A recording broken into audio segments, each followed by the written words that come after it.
बिस्मिल्लाहिर्रहमानिर्रहीम। तो अभी हम बात करने वाले हैं पसलोप थर्मोडायनेमिक्स के थर्ड एप्लीकेशन के बारे में, जिसका नाम है आइसोथर्मल प्रोसेस। बेसिकली इसमें हम बात करते हैं the process in which temperature is keep constant is known as isothermal process.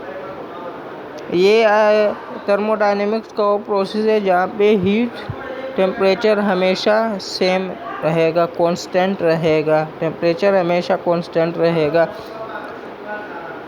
Definition से आपको पता चल गया होगा। अभी हम इसकी डेरिवेशन की तरफ चलते हैं। In case of isothermal expansion first law of thermodynamics takes the following form. देखो, डेल्टा क्यू किसको जाहिर करती है? हीट। डेल्टा यू यहाँ पे ज़ीरो होगा क्योंकि टेम्परेचर तो इंटरनल एनर्जी तो ना बढ़ी ना कम हुई, क्योंकि टेम्परेचर तो कांस्टेंट है। अगर टेम्परेचर T1 से T2 होता है या T2 से T1 होता है तो इंटरनल एनर्जी में चेंज आता है, लेकिन यहाँ पे तो टेम्परेचर कांस्टेंट है, तो इंटरनल एनर्जी हमारे पास ज़ीरो हो जाएगी। जैसे इंटरनल एनर्जी हमारे पास ज़ीरो हो गई तो फर्स्ट लॉ ऑफ थर्मोडायनेमिक की इक्वेशन क्या थी? Delta Q is equal delta U plus delta W. अब डेल्टा यू यहाँ पे ज़ीरो हो गया, delta Q as it is same आ गया, और plus delta W by the system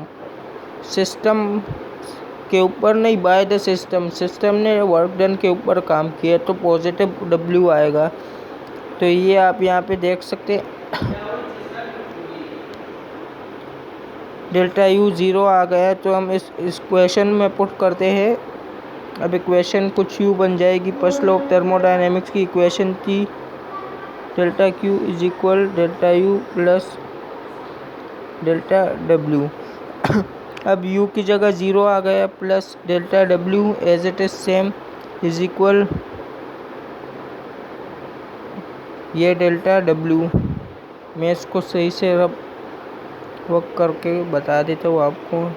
first law of thermodynamic की एक इक्वेशन थी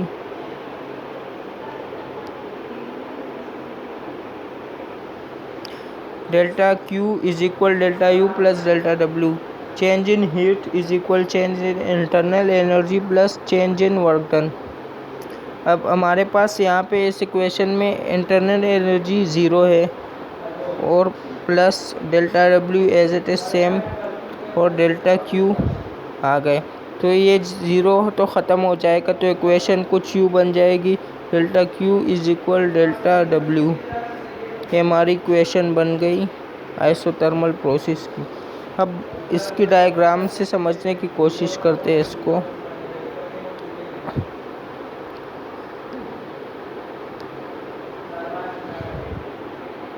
ये आप यहाँ पे देख सकते हैं, वॉल्यूम और प्रेशर का इन्वर्सली रिलेशन है इस तरह का।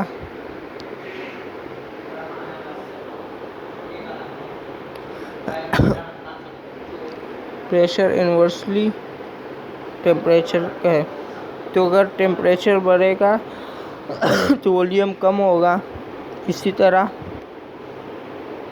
ये ग्राफ कर्व की शक्ल इसने बनाई है, लेकिन यहाँ पे वॉल्यूम डिक्रीज हो रहा है, प्रेशर बढ़ रहा है, लेकिन temperature as it is T1 constant है।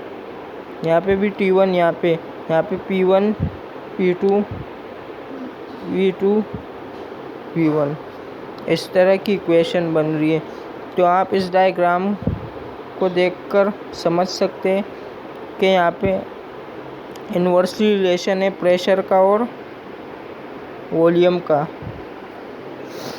जब प्रेशर बढ़ रहा है तो वॉल्यूम कम हो रहा है।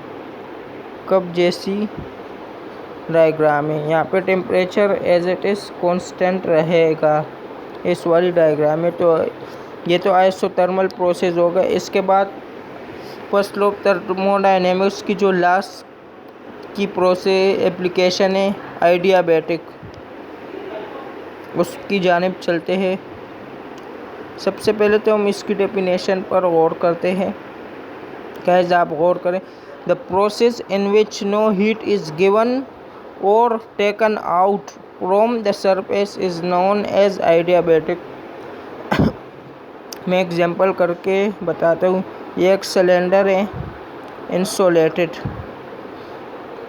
तीनों जगह से, यहाँ पे इंसुलेटेड, यहाँ से भी और यहाँ से भी इंसुलेटेड है। यहाँ पे ना हीट अंदर जा रही है ना बाहर आ रही है, ना हीट इन हो रही है ना आउट हो रही है। इस प्रोसेस को हम adiabatic कहते हैं। यहाँ पे हीट ज़ीरो होती है हमेशा, डेल्टा क्यू यहाँ पे हमेशा ज़ीरो होगा, डेल्टा क्यू यहाँ पे हमेशा ज़ीरो होगा। तो इसकी डेरिवेशन की तरफ चलते हैं। In case of adiabatic process first law of thermodynamics polymer. अब फर्स्ट लॉ ऑफ थर्मोडायनेमिक्स की इक्वेशन हमें क्या बोलती है? डेल्टा क्यू बराबर है delta U plus delta W.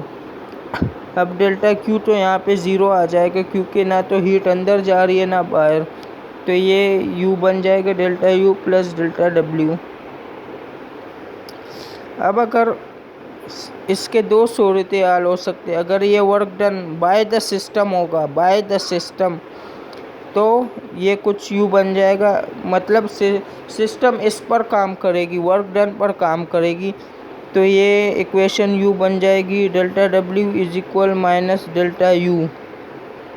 और दूसरी सूरत या पहली सूरत हाल मैं दोबारा समझा देता हूँ क्या बनेगी इक्वेशन की।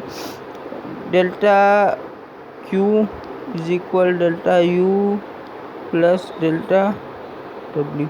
ये तो ज़ीरो हो गया, डेल्टा यू रह गया प्लस डेल्टा डब्ल्यू।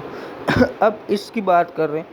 अगर लिखा होगा work done by the system तो ये पॉजिटिव हो जाएगा और ये इंटरनल एनर्जी माइनस यहाँ से वहाँ पे चला जाएगा और ये यहाँ पे प्लस हो रहा है, यहाँ पे आके माइनस हो जाएगा, तो इक्वेशन यू बन जाएगी delta W is equal minus delta U. और अगर अब दूसरी केस नंबर 2 को देखें, सेकंड मैं लिख देता हूँ यहाँ पे, केस नंबर दूसरे को देखें, डेल्टा क्यू, फिर वही इक्वेशन हम लेंगे delta U plus delta W, यहाँ पे zero, delta U plus delta W. अब सिस्टम हमें बोल रहे हैं work done on the system, on the system, system पर काम हो रहा है, सिस्टम पर काम हो रहा है, सिस्टम काम नहीं कर रहा है, सिस्टम पर काम हो रहा है, वर्क डन, तो ये वर्क डन माइनस हो जाएगा, तो ये कुछ यू इक्वेशन बनेगी is equal minus delta W, तो इक्वेशन पर यू बन जाएगी। अब गाइस एक बात यहाँ पे गौर से नोट कर ले अपने कान को ले करके कि जब भी लिखा होगा work done on the system तो माइनस डेल्टा डब्ल्यू आएगा, और अगर लिखा होगा work done by the system तो पॉजिटिव आएगा, work done positive plus W आएगा। ठीक है, इंशाल्लाह आई होप आपको ये समझ आ गया होगा। और उसकी डायग्राम पर चलते, ये भी एज इट इज़ आइसोथर्मल की तरह है डायग्राम, लेकिन यहाँ पे एक बात नोट करें आप कि आइसोथर्मल का थोड़ा सा कप था, लेकिन यहाँ पे तो ज़्यादातर स्ट्रेट डायग्राम बनाई हुई है। तो प्रेशर और वॉल्यूम का तो इन्वर्सली रिलेशन है, आपको पिछले प्रोसेस में मैंने बता दिया। यहाँ पे हीट ना आउट सप्लाई नहीं हो रही, मतलब टेम्परेचर कांस्टेंट है, तो इसका थोड़ा सा स्ट्रेट कप बना हुआ है, ना हीट आउट हो रहा है ना हीट इन हो रहा है, तो दोनों सूरत हाल में यहाँ पे कांस्टेंट रहेगा। और प्रेशर का इन्वर्सली रिलेशन है वॉल्यूम के साथ। तो आई होप गाइस आपको ये लेक्चर समझ में आ गया हो। इंशाल्लाह अगर आ गया होगा तो थैंक यू। इंशाल्लाह नेक्स्ट क्लास में हम इस चैप्टर के न्यूमेरिकल्स करेंगे। Thank you.